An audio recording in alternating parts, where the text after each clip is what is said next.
first thing that I have to say. Start that again. No so on. So I have a question for everyone in this room right now.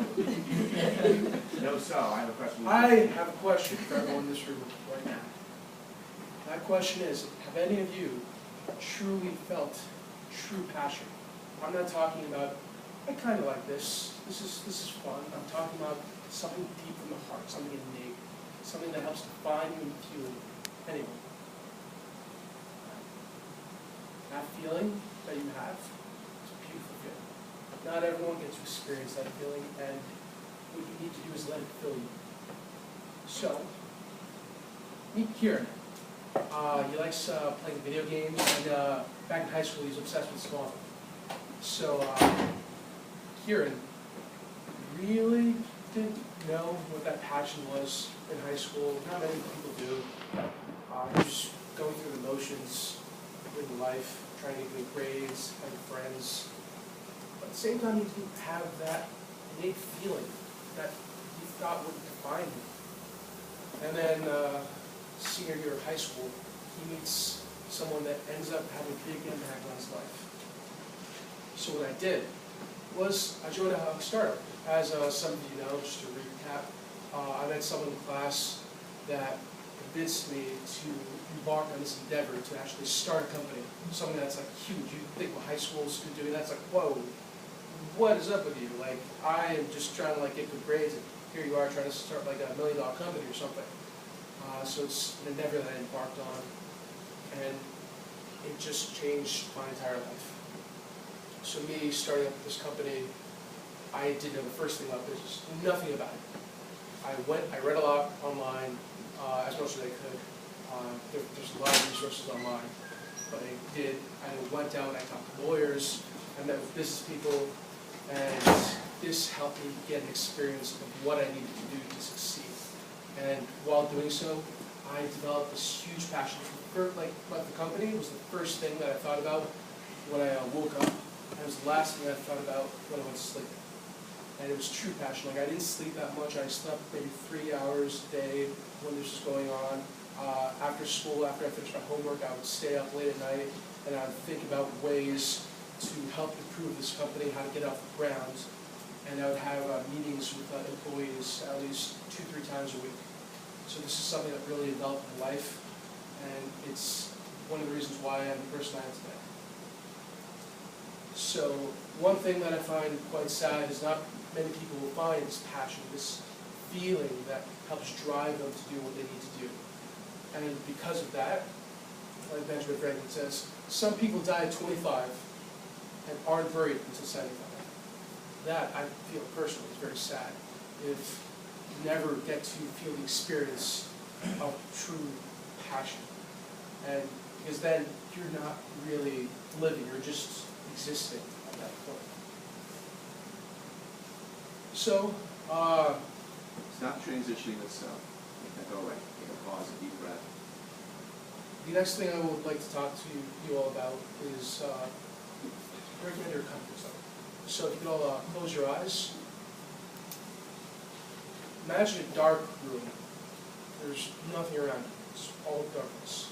And the only thing that's there is a mirror. And in that mirror you see a reflection. Now,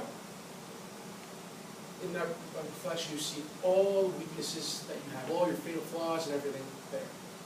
There are two things you could do. You'd either look at that mirror, be complacent, be like, okay, this is who I am, this is what I'm gonna be.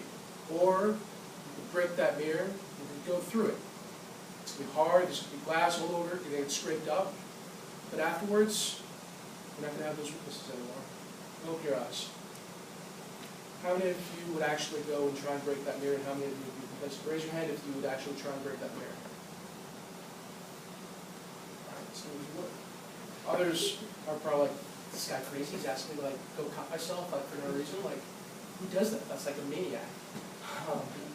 This is what my high school football coach told me to do. Not literally, obviously, but figuratively. He told me and my team, this is what you got to do. Like, after you break through that first mirror, there's going to be another mirror afterwards. And it's going to show the new improved you. But at the same time, you're still going to have some weaknesses. And then you take that mirror and go through it as well. And you're gonna keep on going through it. And that's just the way you progress throughout your life and get stronger from it. So an example of this would be something I didn't really see until later.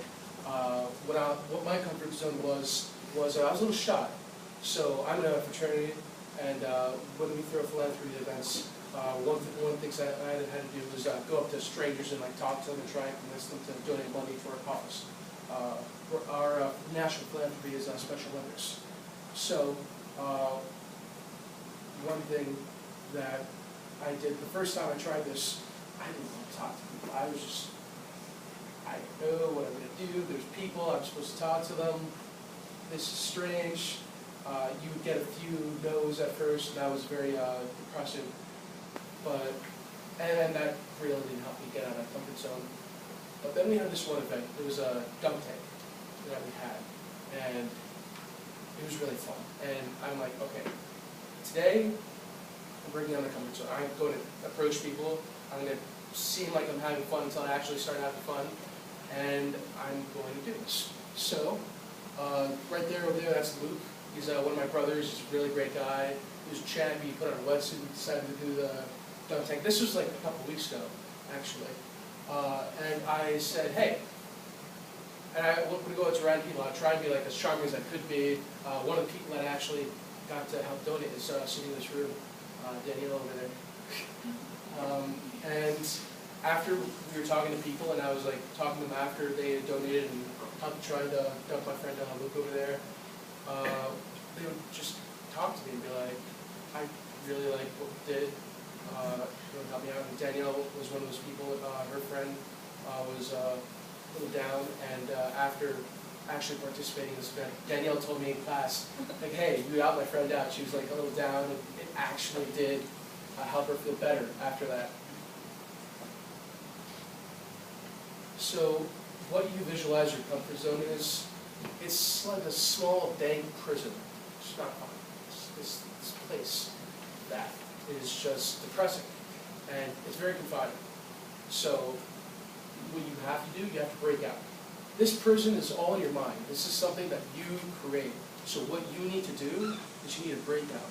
Go outside afterwards. Smell fresh air, feel the sun on your skin. And in the process, like of you being free, you might just run and step on the grass and step on a stone or two. You might cut yourself up a little bit.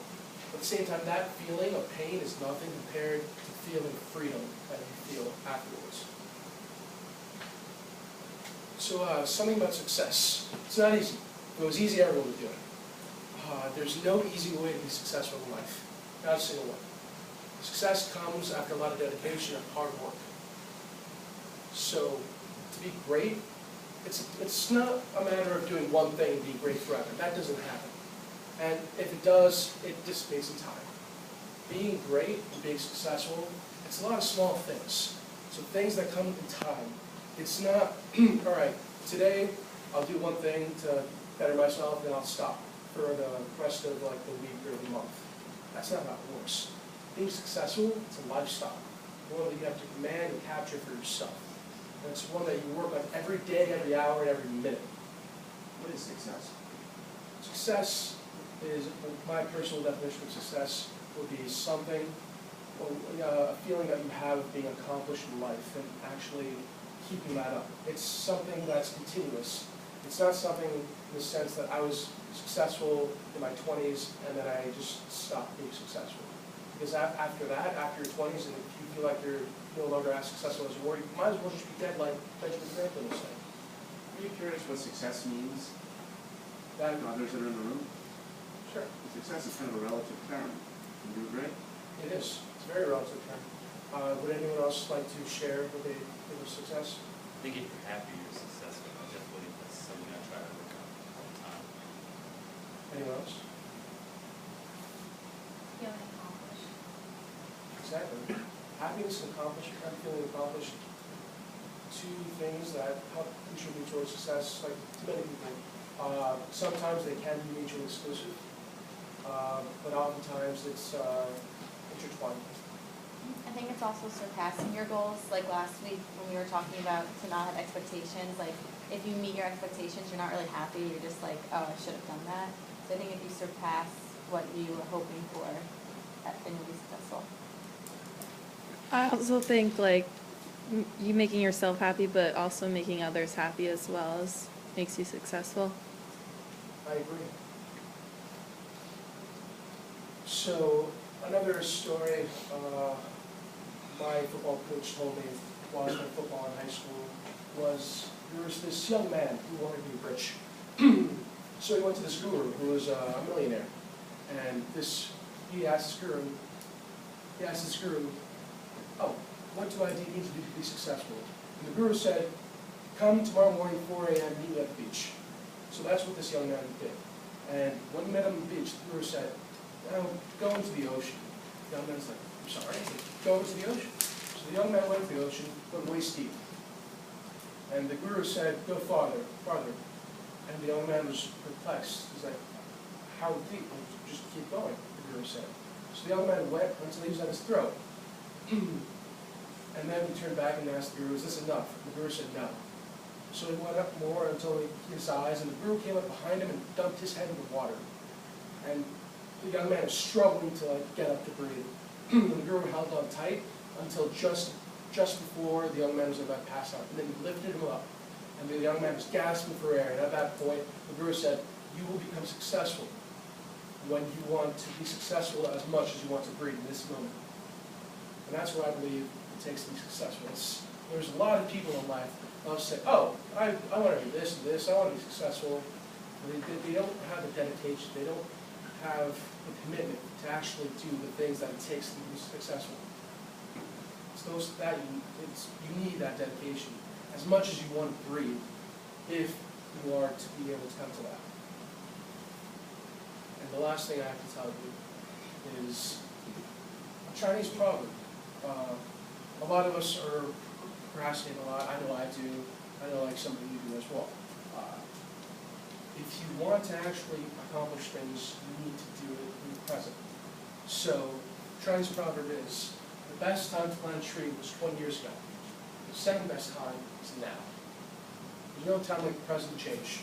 If you don't change, if you keep putting off change, you're like, oh, I'll do it next semester. I'll change my grades then, or I'll help improve myself a week or two from now. More than likely, you're going to keep on doing it. What you need to do is start today. Thank you.